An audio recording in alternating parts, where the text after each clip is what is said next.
Larry Snodie, and I am standing here with Bernard Chang. Bernie, is it okay if I call you Bernie? I'm so sorry. He didn't look too happy when I said it.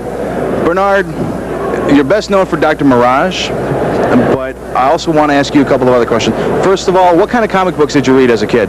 As a kid, I read a lot of various kinds of comic books. Generally, the artwork attracted me to the book.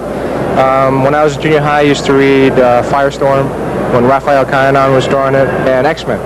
And those were and Alpha Flight. So basically those three titles, because Alpha Flight at that time was John Byrne. And then it got to Mike Mignola for a while, a couple of issues. So I really liked those things. And but when I got to high school, I had stopped collecting comics and actually stopped reading comics altogether and became a fine arts major. So it wasn't until I got back to college that I started getting back into comic book illustrations and comic books itself. You know, he just wiped out my first 3 questions. Just boom, boom, boom. I don't have to ask him anything anymore.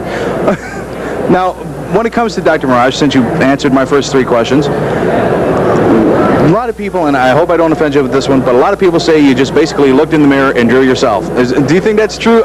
Is it true? Those are probably the same people that say all Asians look alike, but, you know, some similarities are there. I mean, I think what happened was, in order to get a lot of facial expressions, you would look in the mirror and try to, you know, if he's squirming or something, and you look in the mirror, you draw it, and then it eventually turned out a little bit the same. I mean, I think a lot of it was a hairstyle, and perhaps some of the other physical features, but nothing really, you know, it wasn't conscious. It was, I guess, a subconscious thing. Unfortunately, Dr. Mirage is no longer around. Are you going to be doing anything with the character in the future? Any plans in the works? Well, Dr. Mirage has been put on temporary hiatus, and what happened is we're thinking about relaunching the series sometime next year in a mini-series format with each creative team.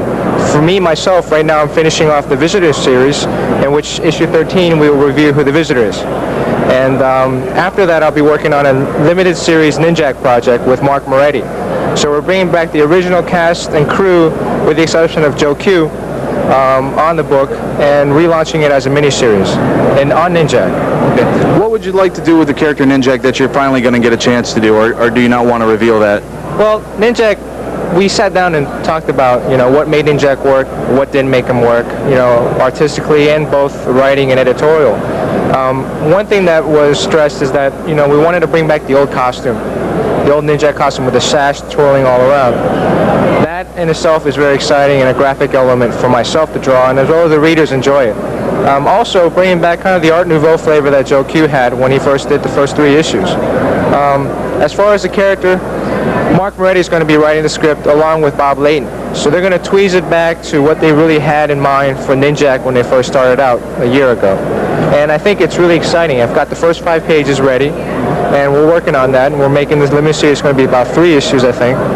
And it's going to be pretty exciting. We're going to introduce a lot of new characters, a lot of villains, and a lot of heroes for Ninjak. Well, I really appreciate your time. I know you're a very busy man, so I'll let you go.